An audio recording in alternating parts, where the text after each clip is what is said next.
राजा की जान ईवीएम में है। तो ईवीएम को हराने के लिए क्या करना पड़ेगा?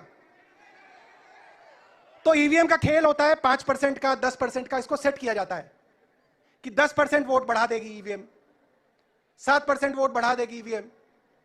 तो मान लो 10% वोट बढ़ा देगी ईवीएम, तो इस बार 20% लोगों को निकल के वोट डालना पड़ेगा, तो ईवीएम हारेगी। बाद में ईवीएम को खत्म भी करेंगे, मगर इस बार ईवीएम को हराने के लिए लोगों को घर से निकलना पड़ेगा। और अगर 10% पे मशीन सेट है तो 20% फालतू लोगों को निकल के वोट डालना पड़ेगा। डालेंगे वोट? ईवीएम को लेकर इंडिया गठबंधन एकमत है कि 400 पार का शगुफा जो पीएम मोदी ने छोड़ा है वो मोदी की करिश्मा का नतीजा तो कतई नहीं हो सकता, लेकिन यह नारा ईवीएम के भरोसे 2024 पार करने के लिए कवर फायर जरूर साबित हो सकता है। कांग्रेस की भारत जोड़ो न्याय यात्रा मुंबई के शिवाजी पार्क में आकर समाप्त हुई, लेकिन इस यात्रा की समाप्ति पर जो इंडिया गठबंधन के निशाने पर रहा वो 400 पार वाला शगुफा है जो पीएम मोदी लोगों के जहन में डालना चाहते हैं। आम आदमी पार्टी के नेता सौरभ भारद्वाज ने इंडिया गठबंधन की रैली में भरे मंच से कहा कि ईवीएम में जो राजा की जान बसी है उसकी काट सिर्फ एक है, और वो ये कि भारी संख्या में वोट से चोट किया जाए। नमस्कार, आदाब, आप देख रहे खबर अड्डा और आपके साथ मैं हूं सुम्बुलीरम। मुंबई का शिवाजी पार्क और लड़ेंगे जीतेंगे नारे के साथ मंच पर अपनी बात रखने के लिए आम आदमी पार्टी की तरफ से जब दिल्ली सरकार के मंत्री सौरभ भारद्वाज मंच पर चढ़े तब उन्होंने अपना सबसे बड़ा प्रहार राजा के उस तोते पर किया जिसका जिक्र शुरू जम्मू कश्मीर नेशनल कॉन्फ्रेंस के नेता फारूक अब्दुल्ला ने किया था। वो तोता है ईवीएम। सौरभ भारद्वाज की बात की शुरुआत ही ईवीएम से हुई और उन्होंने लोगों को समझाने का भरसक प्रयास किया कि कैसे ईवीएम में गड़बड़ी की जाती है। सौरभ ने कहा कि सरकार ना तो सारी ईवीएम मशीनें गड़बड़ करेगी और ना ऐसा होने वाला है, बल्कि ईवीएम सेट किए जाएंगे और प्रतिशत के हिसाब से वोटों की चोरी की जाएगी।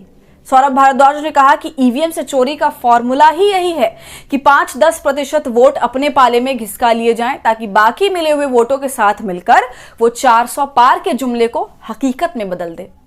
सौरभ ने साफ साफ कहा कि राजा का जो तोता है अगर उसे हराना है तो घर से निकलना पड़ेगा, उन्हें हराना पड़ेगा। सौरभ ने कहा कि इस प्रतिशत के खेल को अगर बिगाड़ना है तो भारी से भारी संख्या में इसके खिलाफ घरों से निकलना होगा।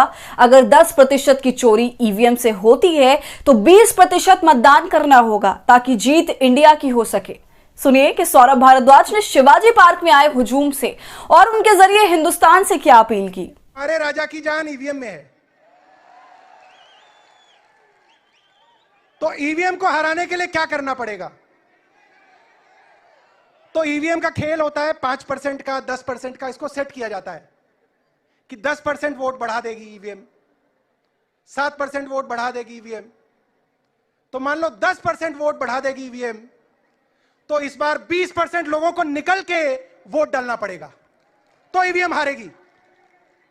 बाद में ईवीएम को खत्म भी करेंगे, मगर इस बार ईवीएम को हराने के लिए लोगों को घर से निकलना पड़ेगा। और अगर 10% पे मशीन सेट है तो 20% फालतू लोगों को निकल के वोट डालना पड़ेगा।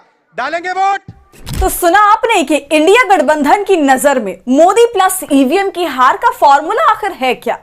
यह है बम्पर मतदान, ताकि चोरी अगर हो तब भी उस चोरी से पार पाया जा सके और जीत विपक्ष की हो सके। मुंबई में राहुल ने भी अपने अंदाज में यह कहा कि इस देश को एक शक्ति से लड़ना है।